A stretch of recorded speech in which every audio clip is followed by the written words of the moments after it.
아멘. 사도행전 강의 42번째입니다. 42회차이고요. 사도행전 12장 1절로 25절, 사도행전 12장 전체를 가지고 흥왕이라는 제목으로 함께 나누기를 원합니다. 부제목은 때는 무교절 기간이라. 우리가 좋아하는 정도가 아니라 아주 매우 좋아하는 단어들이 있는데 그 단어들이 어떤 거냐면 번창, 그죠? 왕성 이런 단어들입니다. 그렇죠? 번창은요, 한참 잘 되어 성하게 되는 것. 잘 되고 잘 된다는 거죠. 왕성은요, 매우 활발하게 이루어진다는 거예요. 원래 기대했던 것처럼 막 이렇게 활발하게 이루어진다는 얘기죠. 사업을 시작하시는 분들이, 많은 분들이 개업 예배를 드립니다. 그리고 사업장을 신방하실 때 목사님들이 또 기도를 하시죠. 그때 빠지지 않는 단어들 중에 몇 가지가 이 번창과 왕성입니다. 번창과 왕성. 기도 중에 목사님께서 간혹 이런 단어들을 빼먹으시면 섭섭해 하시는 성도님들도 계시고요. 심지어 그 다음부터는 그분의 설교를 듣기 싫어하시는 분들도 계십니다. 물론 사업체뿐만 아니라 교회들도 이런 단어들을 무척 좋아합니다. 저도 좋아합니다. 이 두 단어를 동시에 갖고 있는 단어가 있는데 그 단어가 오늘 설교 제목인 흥왕입니다. 흥왕이라는 단어를 국어사전에 찾아보면 이런 뜻 갖고 있는데요. 번창하고 왕성하다. 번창하고 왕성하다. 한참 잘 되고 성하게 잘 되고 매우 활발해서 이루어진다.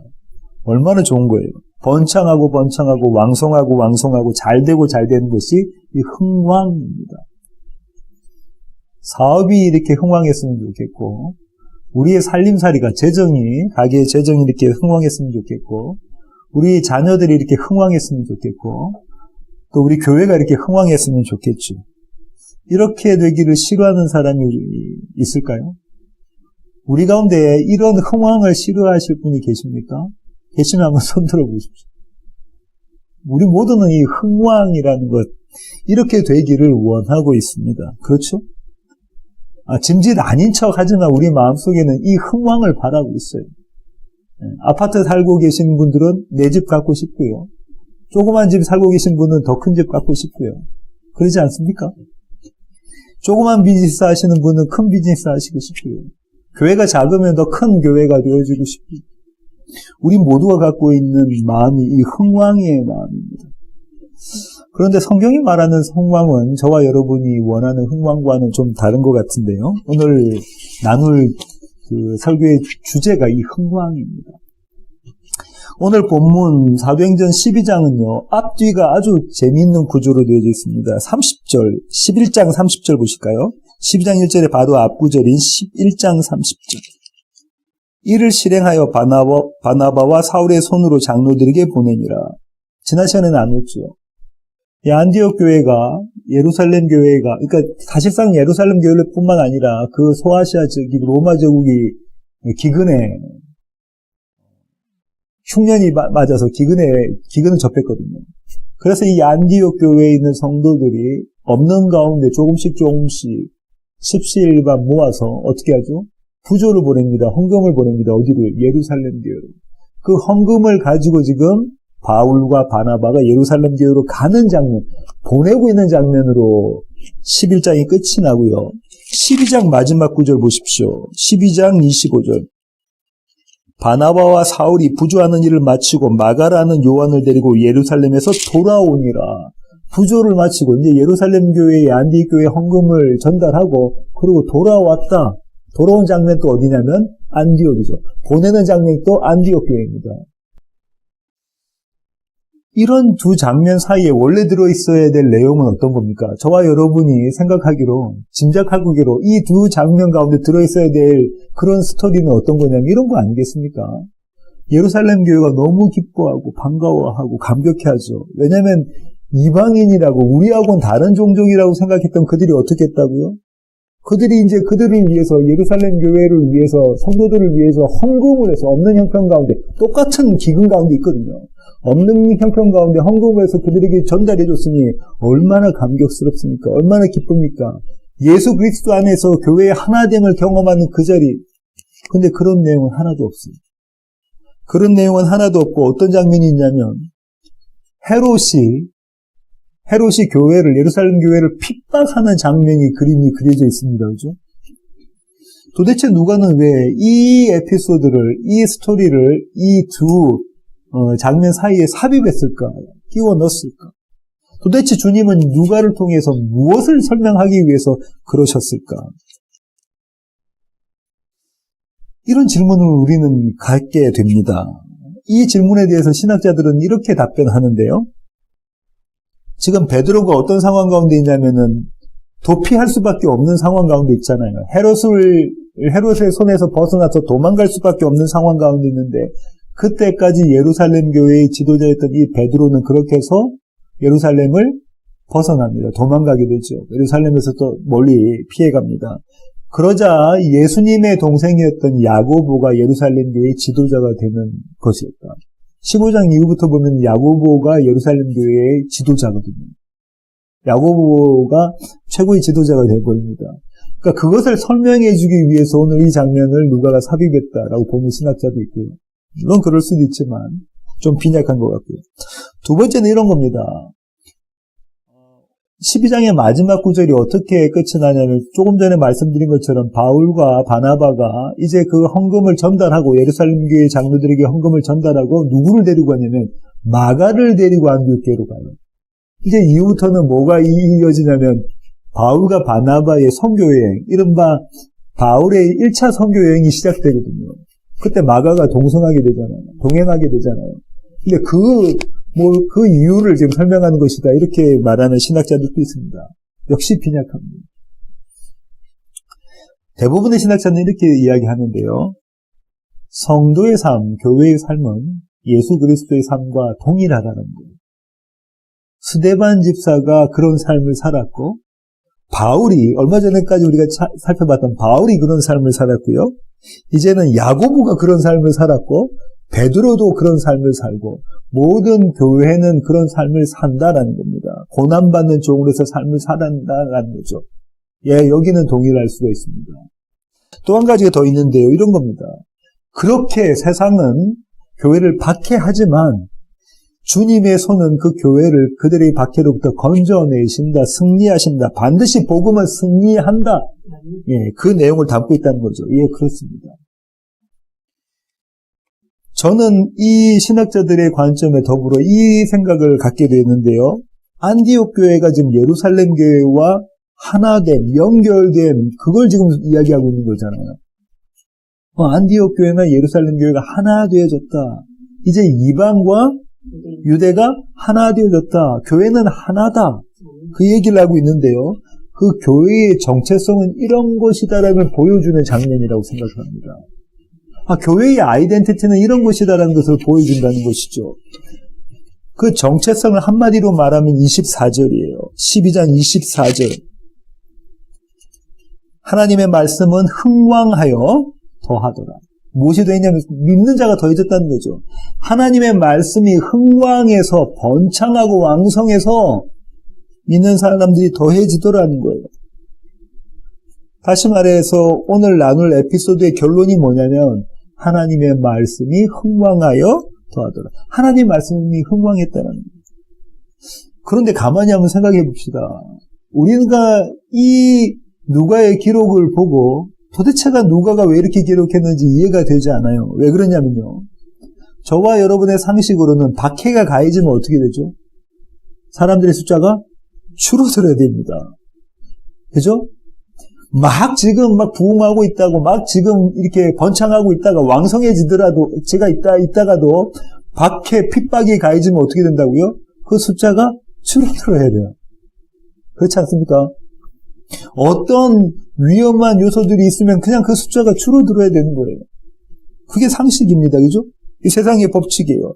그런데 뭐라고 지금 누가가 초대교회에 대한 이야기를 하고 있냐면 오히려 그 숫자가 더하더니 오히려 더 부흥됐다라는 거예요. 어떻게 도대체 이런 일이 있을 수 있을까? 그리고 그 이유는 도대체 뭘까? 누가는 그 이유를 뭐라고 이야기하냐면 이렇게 이야기하잖아요. 뭐라고 이야기한다고요? 하나님의 말씀이 흥왕했기 때문에. 하나님의 말씀이 흥왕했기 때문에 교회가 성장했다. 교회가 팽창했다. 교회가 부흥했다라고 이야기하고 있습니다. 하나님의 말씀의 흥왕이 그 원인이더라라고 누가가 분명히 이야기하고 있죠. 그 얘기는 무슨 말이냐면요. 하나님의 말씀이 교회에게, 다시 말하면 성도의 삶 가운데 역사하시는 하나님의 말씀을 지금 누가가 그리고 있는 거예요. 하나님의 말씀이 성도의 삶 가운데, 교회의 삶 가운데, 공동체 가운데 어떻게 역사하고 계신다. 이것을 지금 가르쳐주고 있는 사건이 오늘 이 에피소드입니다. 에피소드의 내용은 이렇게 됩니다. 에피소드의 시작이 어떻게 되냐면 이렇게 되죠. 헤롯이 손을 들어. 12장 1절 보실까요? 그때에 헤롯 왕이 손을 들어 교회 중에서 몇 사람을 해하려 하여. 헤롯이 뭘 했다고요? 손을 들었다. 헤롯은 왜 자신의 손을 들었을까요? 왜 헤롯이 손을 들었죠? 1절에 뭐라고 하죠? 누가는 이렇게 기록합니다. 헤롯이 어떤 마음을 갖고 있었어요? 어떤 계획을? 어떤 작정을? 몇 사람을 해하려고. 몇 사람은 누구 중에서요? 사도 중에 몇 사람을 해하려고 한 거죠. 사도 중에 몇 사람을 해하려고 그의 손을 들었습니다. 그럼 왜 헤롯이 가만히 있는 사도들을 죽이려고 했을까요? 왜 그들을 해하려고 했을까요? 3절에 뭐라고 이야기합니까? 왜 그랬다고 그러죠? 유대인들을 기쁘게 하려고. 유대인들을 기쁘게 하려고 그랬다고 합니다.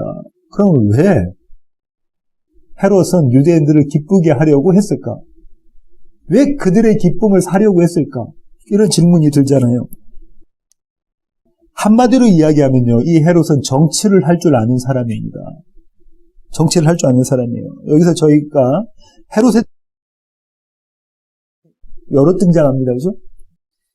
이 헤롯은 헤롯 아그리파 1세입니다. 이 헤롯 아그리파 1세는 저와 여러분이 잘 아는 헤롯 대제 있죠. 대제의 손자예요. 헤롯 대제의 손자인데요. 이 사람은 로마에서 거주했고요. 다시 말하면 로마에서 유학하고 인맥을 로마에서 쌓았습니다. 대단한 인맥을 갖고 있었어요.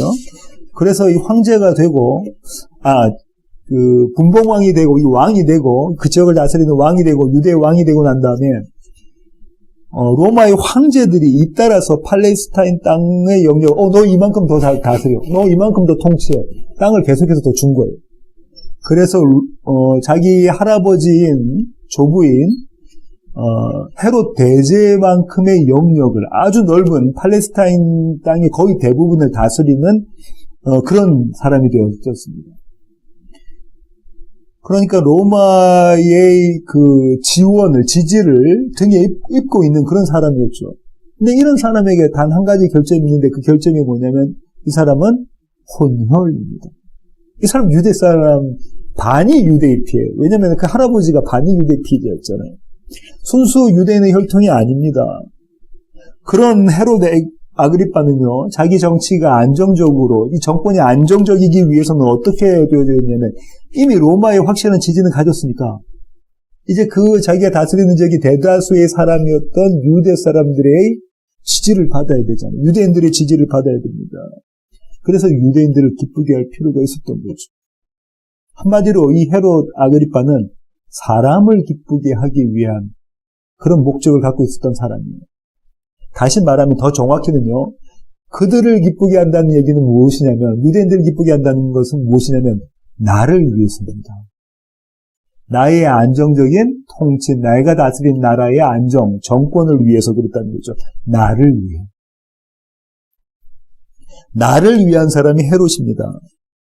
이제 이 나의 성취를 위해 헤롯은 그가 계획했던 것, 그가 작정했던 것, 그가 마음먹었던 것을 실행합니다. 그것이 2절부터 5절 상반절과 6절에 나오는데요. 제가 한번 읽어보겠습니다. 요한의 형제 야고보를 칼로 죽이니 유대인들이 이 일을 기뻐하는 것을 보고 베드로도 잡으려 할세. 때는 무교절 기간이라. 잡음에 옥에 가두어 군인 내식인 내패에 맡겨 지키고 6월절 후에 백성 앞에 끌어내고자 하더라. 이에 베드로는 옥에 갇혔고, 6절 보실까요? 헤롯이 잡아내려고 하는 그 전날 밤에 베드로가 두 군인 틈에서 두 쇠사슬을 매어 누워 자는데 파수꾼들이 문 밖에서 옥을 지키더니.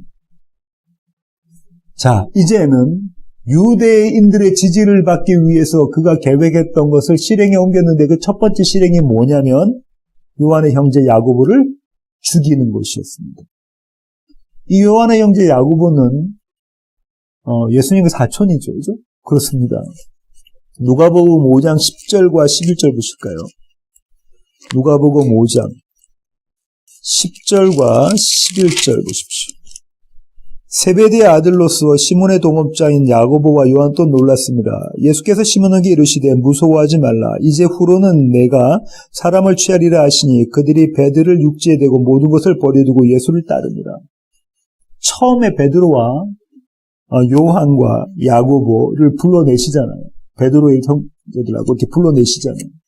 처음에 예수님의 제자가 된 사람들 중에 하나고 모든 것을 버리고 예수님을 따랐던 자들 중에 하나입니다. 얼마나 주님께서 이들을 아끼셨냐면요. 8장 51절 보실까요? 누가복음 8장 51절. 그 집에 이르러 베드로와 요한과 야고보와 아이의 부모 외에는 함께 들어가기를 허락하지 아니하시니라. 야율의 외동딸이 죽었을 때, 그죠? 예수님께서 이 딸을 소생시키기 위해서, 생명을 주시기 위해서, 살리셔내기 위해서 그 집에 들어갈 때, 그 방에 들어갈 때, 누구만 데리고 가셨다고요? 베드로와 요한과 야고보. 한 군데 더 볼까요? 9장 28절. 9장 28절입니다. 이 말씀을 하신 후 8일쯤 되어 예수께서 베드로와 요한과 야고보를 데리고 기도하시러 산에 올라가서 기도하실 때 용모가 변화되고 그 옷이 휘어져 광채가 나더라. 무슨 사건이죠? 변화선 사건입니다. 이 예수님이 변화하시는 모습을 본 사람이 딱 3명이에요. 누구죠? 베드로와 요한과 야고보. 뭔 이야기하면 나오는 것이 베드로와 요한과 야고보. 베드로와 요한과 야고보. 그 야고보랍니다. 그 야고보. 이 야고보를 붙잡아서 헤롯 아그리빠가 죽입니다. 그러니까 유대 사람들이 좋아하죠. 그러자 이제는 두 번째로 죽일 대상을 정하는데 그 대상이 누구라고요? 베드로입니다. 베드로. 그를 체포하고 감금합니다. 무엇 하려고요? 죽이려고. 사형을 목적으로 체포하고 감금하죠. 어느 정도 이 치밀하게 그를 지키고 있냐면요. 4명이 내조를 이루었어요. 그 4명이 어떤 역할을 했냐면 2명은 옥 안에 들어가서 베드로 왼쪽 오른쪽에 있는 거예요. 좌우에. 같이 묶여 있는 겁니다. 그 나머지 2명은요. 옥 문 앞을 지키고 있어요. 4명이 그러고 있는 거예요. 그리고 이 한조인데요. 4명이. 옥 안에 베드로와 같이 있고 옥 문을 지키고 있는, 닫혀진 옥 문을 지키고 있는 2명이 있는데 이렇게 4명이 한조인데 또 4교대를 합니다. 혹시나 잘까봐 4교대를 해요. 16명이 지금 베드로 1명을 지키고 있는 겁니다. 왜 그랬는가를 생각해보면 아마 이랬을 것이라고 신학자들은 추정하는데요. 이전에 사도행전 5장을 보시면 베드로와 사도들이 옥에 갇힙니다. 그때 주의 천사가 나타나서, 주의 사자가 나타나서 옥문을 열고 그들을 끄집어내죠. 그리고 복음을 전하라고 이야기를 합니다. 우리가 이미 나눴잖아요. 이 사건을 아마 이 헤롯 아그리빠는 알고 있었을 것이고 철두철미하게 치밀한 계획을 세워서 이를 감금하고 있는 모습인 겁니다. 그러니까 대단한 정치력과 대단히 똑똑했던 사람이 헤롯 아그리빠인데 실력이 있던 사람이었죠. 이렇게 베드로가 옥에 갇히고 또 야고보가 죽고 베드로가 옥에 갇히자 이제 교회가 베드로를 위해서 기도합니다. 간절한 기도를 드리는데요. 다시 오늘의 본문인 사도행전 12장 5절로 한번 와보실까요? 이에 베드로는 옥에 갇혔고 교회는 그를 위하여 간절히 하나님께 기도하더라. 어떻게 기도했다고요? 간절히 기도했다. 간절히 기도했다. 그 다음에 12절 하반절 보실까요? 요한의 어머니 마리아의 집에 가니 여러 사람이 거기에 모여 기도하고 있더라. 이 요한의 어머니 마리아, 이 사람 마가입니다. 요한, 마가 같은 사람인데요. 마가의 집에서 기도하고 있는 거예요. 어떻게 기도했냐면 간절히 기도했다고 이야기를 하고 있고요. 이 간절히 기도한 것이 지금 시제를 보면은 미완료 시제인데요. 그거는 지속성. 아주 끊임없이 끈질기게 컨시스턴하게 그렇게 기도했다는 거예요. 그래서 이렇게 우리가 요청받잖아요. 성도요. 이렇게 기도하라는 거야. 끈질기게 끊임없이 응답되어질 때까지 기도하라. 기도의 모범으로 이렇게 모범 사례로 이렇게 이야기하기도 하죠. 그들이 어떤 기도를 했을까에 대해서 신학자들끼리 논쟁이 있는데요. 이 슈나벨이라는 신학자는 이렇게 얘기합니다. 그들이 베드로가 풀려날 것을 요청하는 기도를 하나님께 했을 수 있다 라고 많은 신학자들이 이야기하거든요. 그러지 않겠습니까? 베드로가 지금 목에 갇혔으니까 그 사람이 좀 풀려났으면 좋겠어. 그 우리 사도인데 야고보처럼 죽으면 안 되겠어. 풀려났으면 좋겠어. 주님, 그를 풀어주십시오. 베드로를 풀어주십시오. 그 사도를 풀어주십시오. 이렇게 기도했을 것이다. 근데 이 슈나벨이라는 신학자는 이에 반대를 하는데, 왜냐면 만약에 그렇게 기도했다면 그 기도가 응답되어졌잖아요. 조금 있다가. 응답되어졌을 때 이들이 놀랄 필요가 없었다는 거죠. 그래서 그는 이렇게 이야기합니다. 그들은 아마 이왕 붙잡혔으니 가벼운 형벌을 받고 나오게끔 해달라. 또는 신문을 이겨낼 수 있는 능력, 그리고 어떤 처형을 받더라도 그 처형을 감당할 수 있는 능력을 갖게 해달라. 그런 기도를 했을 것이다. 이렇게 주장합니다. 물론 그럴 수도 있겠는데요. 저와 여러분과 같은 성경을 가진 사람들이라면 이 마가의 집에 모였던 사람들이 어떤 기도했을까요? 베드로를 풀어달라고 기도했겠죠. 베드로를 풀어달라고 기도했을 겁니다. 베드로의 석방을 위해서 기도했을 겁니다. 이들의 기도에 주님은 응답하십니다. 응답하시는데 그 응답이 뭐냐면 옥에서 나오게끔 하시는 거예요. 탈옥하게끔 하십니다. 7절부터 12절 상반절까지 나옵니다. 홀련히 주의 사자가 나타나며 옥중의 광채가 빛나며 또 베드로의 옆구리를 쳐 깨워 이르되 급히 일어나라 하니 쇠사슬이 그 손에 벗어지더라. 천사가 이르되 띠를 띠고 신을 신으라 하거늘 베드로가 그대로 하니 천사가 또 이르되 겉옷을 입고 따라오라 한데 베드로가 나와서 따라갈새 천사가 하는 것이 생시인 줄 알지 못하고 환상을 보는가 아니라 이에 첫째와 둘째 파수를 지나 시내로 통한 쇠문에 이르니 문이 저절로 열리는지라 나와서 한 거리를 지나며 천사가 곧 떠나더라. 이에 베드로가 정신이 들어 이르되 내가 이제야 참으로 주께서 그의 천사를 보내어 나를 헤롯의 손과 유대 백성의 모든 길에서 벗어나게 하신 줄 알겠노라 하여 깨닫고. 어떤 장면들이 있었냐면 베드로가 옥중에서 잠을 자잖아요. 베드로가 옥중에서 그 와중에 잠을 잡니다. 내일이 되면 어떻게 된다고요? 이제 야고보와 같은 똑같은 신세로 이제 죽게 되어져 있어요. 사형에 처하게 되어 있습니다. 순교당하게 되어졌는데 그 와중에 잠을 잤다. 그래서 많은 신학자들은 주님을 신뢰하고 있는 이 베드로의 모습을 칭찬합니다. 우리가 본받아야 될 모습이라고 이야기하죠. 물론 그렇습니다. 하지만요, 저는 이 베드로의 고백에 더 관심을 두는데 11절을 뭐라고 고백하냐면 이렇게 고백하잖아요. 베드로가 내가 이제야 참으로 주께서 그의 천사를 보내어 나를 헤롯의 손과 유대 백성의 모든 기대에서 벗어나게 하신 줄 알겠노라 하여 깨닫고. 베드로가 깨닫습니다. 저는 여기에 더 주목을 해야 될 필요가 있다고 생각하는데요. 무엇이라고 베드로가 이야기하냐면 내가 이제야 참으로 주님의 구원을 경험했다. 이것이 오히려 성도의 삶의 모습이란데 사망 가운데 있는 자들이 이제는 주님의 구원하심을 경험했다라는 겁니다. 그죠? 무엇이라고 이야기냐면 주의 천사가 베드로 보고 일어나 그렇게 이야기하지 않습니까? 7절에 급히 일어나라니. 일어나라. 이 일어나라가 뭐냐면 사망에서 일어나는 거, 무덤에서 일어나는 거 이야기하고 있는 거거든요. 일어나. 이미 이 얘기는 우리가 이 앞선 구절에서 베드로가 죽은 과부를 살려낼 때에도 이야기가 나왔었습니다. 그렇죠? 일어나. 이렇게 주님의 구원에 의해서 그 감옥에서부터 나온 자유함을 얻었던 이 베드로가 찾아간 것이 어디냐면 마가의 집입니다. 마가의 집. 13절부터 17절 보실까요? 12절부터 보겠습니다. 마가라 하는 요한의 어머니 마리아의 집에 가니 여러 사람이 거기에 모여 기도하고 있더라. 베드로가 대문을 두드린데 로데라 하는 여자아이가 영접하러 나왔다가 베드로의 음성인 줄 알고 기뻐하여 문을 미처 열지 못하고 달려들어가 말하되 베드로가 대문 밖에 섰더라 하니 그들이 말하되 네가 미쳤다 하나 여자아이는 힘써 말하되 참말이라 하니 그들이 말하되 그러면 그의 천사라 하더라. 베드로가 문 두드리기를 그치지 아니하니 그들이 문을 열어 베드로를 보고 놀라는지라. 베드로가 누구의 집에 갔다고요?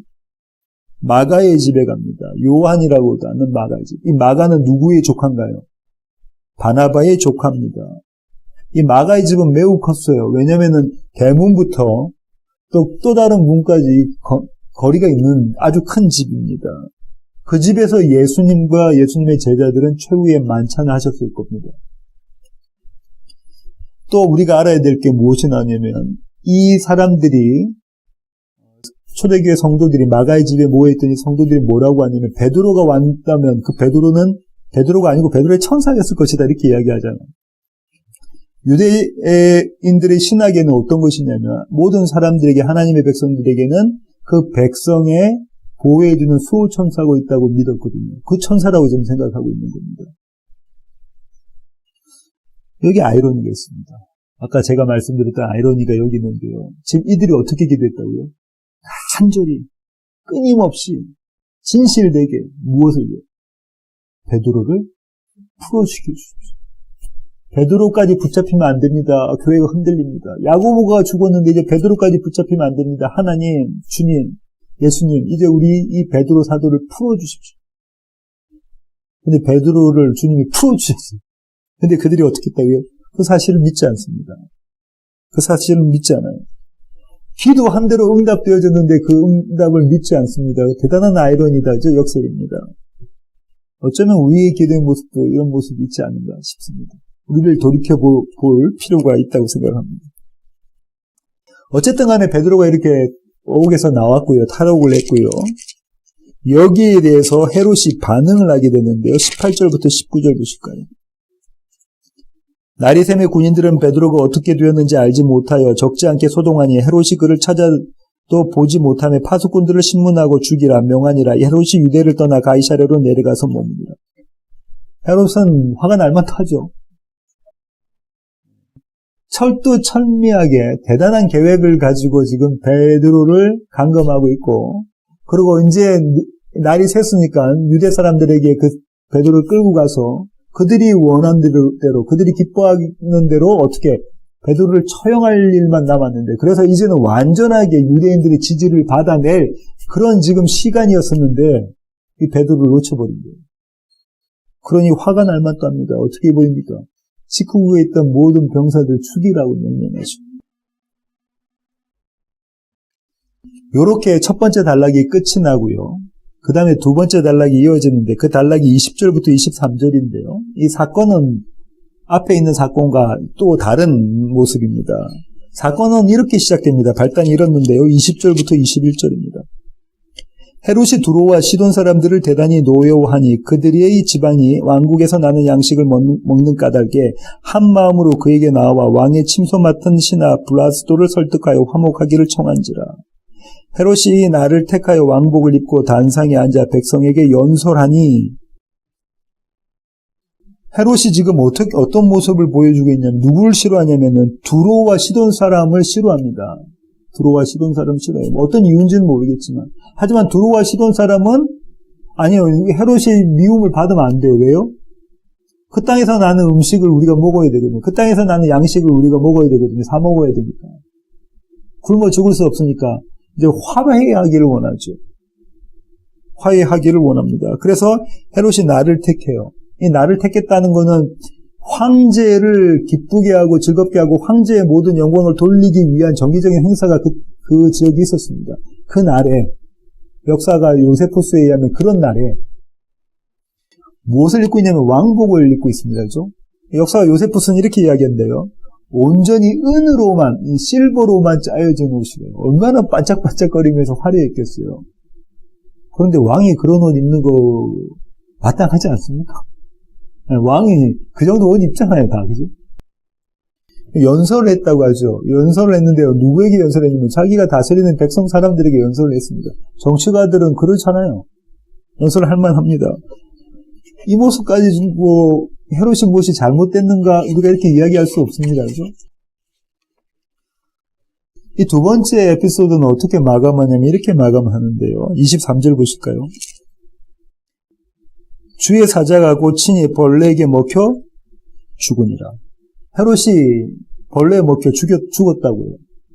벌레에 먹혀 죽는데 그 벌레가 무슨 벌레인지는 잘 모르겠지만 요세푸스, 역사가 요세푸스는 사실적으로 표현했는데 어떻게 표현했냐면 배 안에서 무슨 문제가 있었다는 거죠. 대단한 심한 고통을 느껴서 죽었다는 겁니다. 곡통으로 죽었다는 겁니다. 그래서 지금 이제 누가는 벌레에 먹혀 죽었다라고 합니다.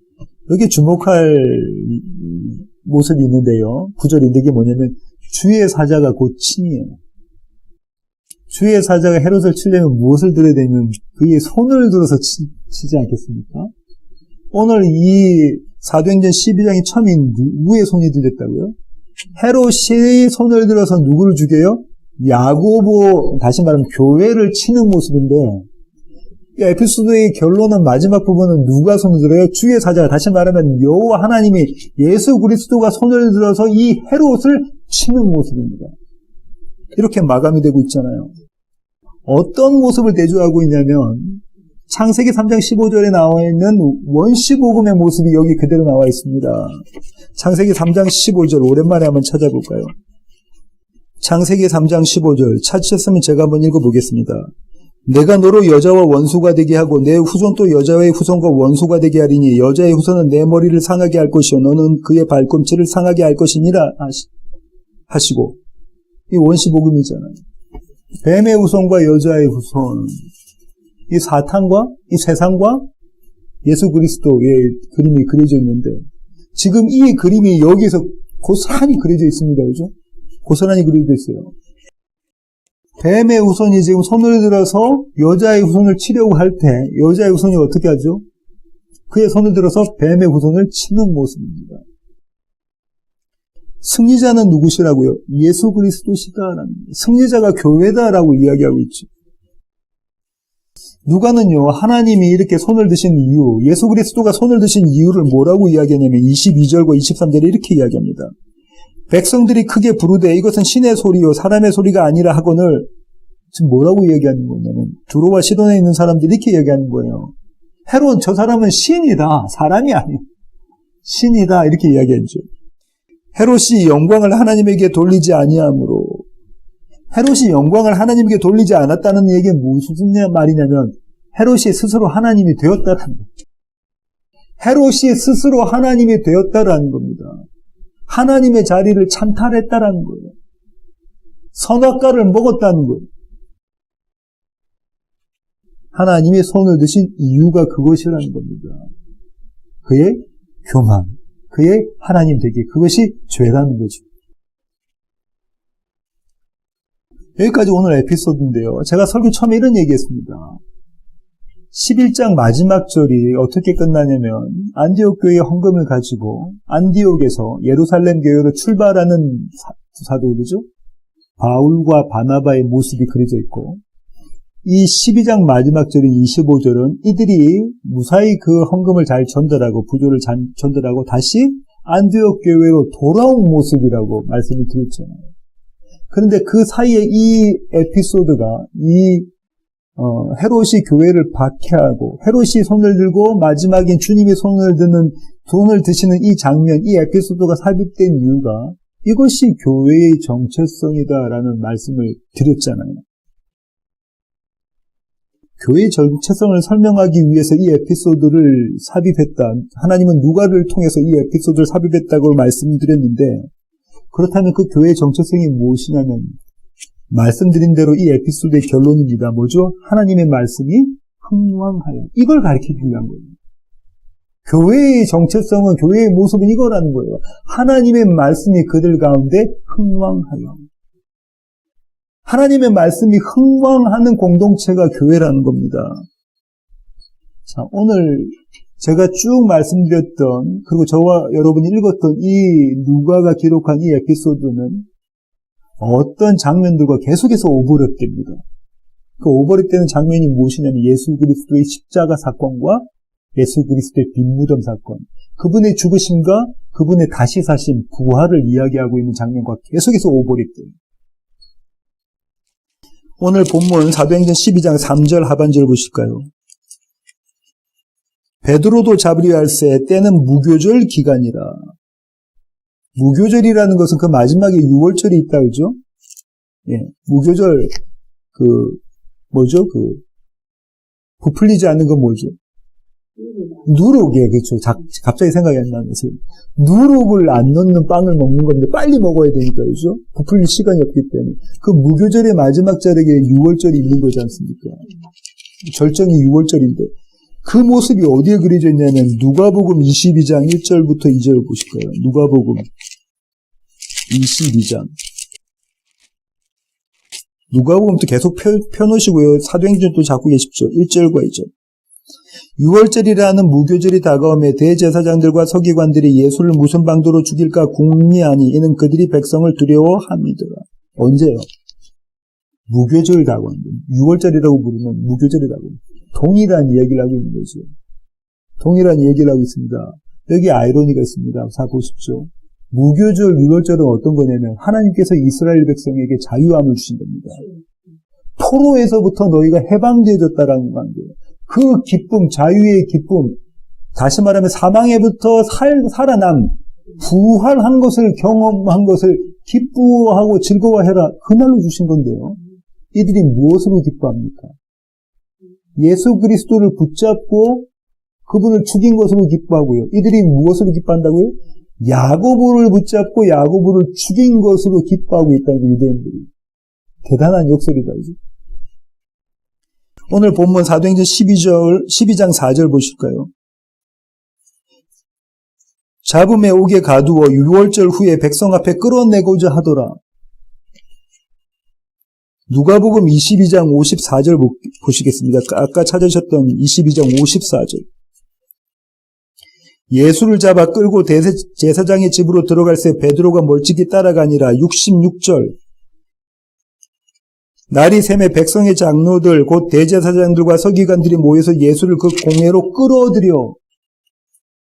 지금 베드로가 경험하고 있는 모습이 예수 그리스도가 경험하셨던 예수 그리스도에게 일어난 모든 사건이 지금 베드로가 경험하고 있는 그림이다. 그죠? 그렇습니다. 그죠? 사람들 앞에 끌어내서 이제 심판받게 하고 그를 죽일 요량으로 그렇게 하고 있는 모습들이 그 속에서 그려지고 있습니다. 사도행전 12장 15절. 그들이 말하되 네가 미쳤다 하나. 네가 미쳤다 하나. 여자아이는 힘써 말하되 참말이라 하니 그러면 그의 베드로의 천사인가 보다. 이렇게 이야기하잖아요. 누가요? 성도들이 이렇게 이야기합니다. 그죠? 성도들이. 그를 살려주세요 했던 그 성도들이 지금 그렇게 이야기합니다. 누가복음 24장 9절. 24장 9절. 여인들이 이렇게 하죠. 무덤에서 돌아가 이 모든 것을 11사도와 다른 모든 이에게 알리니 마리아라고 하는 사람들이 그 밑에 그 구절에 나와 있잖아요. 10절에 마리아라고 하는 사람들이 예수님의 빈 무덤을 보았어요. 그리고 그 사실을 누구에게 알립니까? 돌아서 사도들에게 알려요. 11절 사도들은 그들의 말이 허탄한 듯이 들려 믿지 아니하나. 사도들이 믿었대요? 안 믿었대요? 안 믿었답니다. 그들 모두는 예수님이 말씀하셨던 그 말씀을 알고 있는 자들입니다. 예수님 사도들에게 누누이 말씀하셨거든요. 내가 십자가에 달려 죽을 것이다. 사흘 만에 하나님이 나를 살려내실 것이다. 근데 지금 그들이 그 주님의 말씀 믿지 않은 이 여자, 이 허탄한 여자요. 지금 거짓 그 증언하고 있다라고 이야기하고 있는 거잖아요. 오늘 초대의 교회에 있는 성도들이 똑같이 그 얘기하고 있습니다. 그런데 이런 그들을 내버려 두지 않으시고 어떻게 하시냐면요. 오늘 그 베드로의 모습을 보면 16절과 17절 보실까요? 사도행전 12장 16절과 17절. 베드로가 문 두드리기를 그치지 아니하니 그들이 문을 열어 베드로를 보고 놀라는지라. 베드로가 그들에게 손짓하여 조용하게 하고 주께서 자기를 이끌어 옥에서 나오게 하던 일을 말하고. 지금 베드로가 뭐라는 거냐면 베드로가 그의 모습을 보여줍니다. 나 이거 주의 천사가 아니야. 나의 그 수호천사가 아니야라고 보여주고 뭐라고 얘기하죠? 내가 베드로야. 내가 사망 가운데서 건짐을 받았어. 내가 다시 살게 되어졌어. 누가 그 일을 하셨다고 선언합니까? 주님이 그 일을 하셨다라고 지금 베드로가 이야기하고 있잖아요. 이 동일한 모습이 주님께서 사도들에게 하셨습니다. 누가복음 24장 36절로 39절. 누가복음의 마지막 장입니다. 24장 36절로 39절. 이 말을 할 때에 예수께서 친히 그들 가운데 서서 이르시되 너에게 평강이 있을지어다 하시니 그들이 놀라고 무서워하여 그 보는 것을 영으로 생각하는지라. 귀신으로 생각했다는 거예요. 그죠? 주님이 그들에게 직접 나타나셨어요. 그 다음에 그러니까 그들이 귀신으로 생각했다는 거죠. 38절 예수께서 이르시되 어찌하여 두려워하며 어찌하여 마음에 의심이 일어나느냐. 내 손과 발을 보고 나인 줄 알라. 또 나를 만져보라. 영은 살과 뼈가 없으되 너희 보는 바와 같이 나는 있느니라. 이 말씀하시고 손과 발을 보이시나 그들이 너무 기쁨으로 아직도 믿지 못하고 놀랍게 여길 때 이르시되 여기 무슨 먹을 것이 있느냐 하시니 이에 구운 생선 한 토막을 드리니 받으사 그 앞에서 잡수시더라. 이 예수 그리스도의 사랑이 느껴지십니까? 믿음 없는 그들에게 나타나셔서 그들에게 부활하신 그분을 당신을 보이시면서 그들 가운데 믿음을 심으시는 그 모습이 교회의 정체성을 제가 무엇이라고 말씀드렸냐면 하나님의 말씀이 우리 가운데 흥왕한 공동체가 교회의 정체성이라고 말씀드렸잖아요. 하나님의 말씀이 다시 말해서 그 말씀의 주인공 되신 예수 그리스도께서 우리의 삶에서 살아 역사하시는 것 그것을 경험하는 자들이 교회라는 거예요. 성도라는 겁니다. 지금 그 경험을 하는 겁니다. 예수 그리스도의 삶이 이 성도들 가운데 고스란히 재현되어지고 있는 그것 경험하는 자들이 교회라는 거예요. 하나님 말씀이 그냥 텍스트가 아니라는 겁니다. 그냥 이 글자가 아니라는 거예요. 모든 다른 책들과 같은 글자가 아니라 살아 역사하시는 주님이 경험하셨던 그 경험을 우리와 저와 여러분이 동일하게 경험하게 만들어내시는 그것을 경험하는 것. 하나님의 말씀이 그들 가운데 흥왕하여 실제가 실제하는 것. 다시 말하면 진리가 존재하는 것. 우리 가운데 참으로 존재하는 것. 그 경험하는 자들이 교회라는 거예요. 마지막으로 오늘 에피소드가 주님의 삶의 자리와 오버랩되는 장면을 한 군데만 더 살펴보려고 하는데요. 5절에서 어떻게 나와져 있냐면 5절에 이렇게 나와 있잖아요. 사도행전 12장 5절에 교회는 그를 위하여 간절히 하나님께 기도하더라. 여기서 나와 있는 이 간절이라는 단어가 어디에서 등장했냐면요. 겟세마네 동산, 겟세마네 언덕에서 등장한 단어입니다. 누가복음 22장 41절부터 44절 보실까요? 누가복음 21장 41절부터 44절. 그들을 떠나 돌 던질 만큼 가서 무릎을 꿇고 기도하여 이르시되 아버지여 만일 아버지의 뜻이거든 이 잔을 내게서 옮기시옵소서. 그러나 내 원대로 마시옵고 아버지의 원대로 되기를 원하나이다 하시니 천사가 하늘로부터 예수께 나타나 힘을 더하더라. 예수께서 힘쓰고 애써 더욱 간절히 기도하시니 땀이 땅에 떨어지는 핏방울같이 되더라. 여기 나와 있는 이 간절히 기도합니다. 이거 오버랩 시켰잖아요. 교회는 간절히 하나님께 기도했다. 교회가 간절히 기도했다는 건 어떤 지금 이미지를 가지고 있는 거냐면 누가가요. 예수님께서 아버지 성부 하나님께 기도했는 것처럼 아버지 뜻이거든 이 잔을 제게서 옮겨주시옵소서. 하시옵소서. 비록 이 마가의 다락방에 모여있던 마가의 집에 모여있던 이 성도들이 비록 이 기도까지 가지는 않았을지라도 하나님 베드로를 석방시켜 주십시오. 풀어주세요. 사도를 우리에게 돌려주십시오. 라는 기도까지 갔을지라도 그들 안에 계시는 예수 그리스도의 영이신 성령님은 그들을 대신해서 어떤 기도 하셨다고요? 내 뜻대로 마시고 아버지 뜻대로 하시옵소서. 그럼 그들의 기도가 응답되어지나요? 예, 응답되어집니다. 오늘 본문의 2절이 뭡니까? 사도행전 12장 2절이 뭐죠? 요한의 형제 야고보를 칼로 죽이니. 요한의 형제 야고보를 칼로 죽이니 아버지의 뜻이 이루어진 건가요? 마가복음 10장 38절 보실까요? 예수께서 이르시되 너희는 너희가 구하는 것을 알지 못하는도다. 내가 마시는 잔을 너희가 마실 수 있으면 내가 받는 침례를 너희가 받을 수 있느냐? 그들이 말하되 할 수 있나이다. 예수께서 이르시되 너희는 내가 마시는 잔을 마시면 내가 받는 침례를 받으려니와 이 야고보와 요한이 어떻게 하죠? 이 야고보와 요한이 어떻게 하냐면 이 이들의 어머니가 예수님의 이모잖아요. 뭐라고 하냐면 예수님 그 한 자리 하실 때 제가 그 좌우편에 앉기를 원합니다 할 때 주님께서 이 말씀하신 겁니다. 너희가 지금 그 잔의 의미를 모르고 있다. 하지만 너희가 그 잔의 의미를 알게 될 것이다. 내가 받는 잔을 너희도 동일하게 받을 것이다. 야고보가 동일하게 받나요? 예, 받습니다. 그럼 하나님의 말씀이 성취되어졌나요? 예, 성취되어졌습니다. 하나님의 말씀이 성취되어졌다고요. 베드로는 옥에 갇혔잖아요. 베드로가 어떤 고난을 받을 거라고 주님 말씀하셨나요? 요한복음 21장 보실까요? 요한복음 21장 18절부터 19절입니다. 주님께서 베드로를 살려내시는 장면이잖아요. 베드로를 살려내시는 장면입니다. 사망 가운데서 생명으로 살려내시는 장면에서 이렇게 말씀하십니다. 내가 진실로 진실로 네게 이르노니 내가 젊어서는 스스로 띠띠고 원하는 곳으로 다녔거니와 늙어서는 내 팔을 벌리리니 남이 내게 띠띠우고 원하지 아니한 곳으로 데려가리라. 이 말씀을 하시면 베드로가 어떠한 죽음으로 하나님께 영광을 돌릴 것을 가리키심이로라. 이 이후로도 베드로는 여러 순환을 받으면서 마침내 전설에 의하면 십자가에 거꾸로 달려서 죽었다고 이야기가 있지 않습니까? 주님의 말씀하신 것이 성취되어졌나요? 성취되어졌습니다. 하나님의 말씀이 그들 가운데 흥왕하였습니다. 오늘 또 주님은 저와 여러분의 삶 가운데서 당신의 말씀이 흥왕하게 되도록 역사하십니다.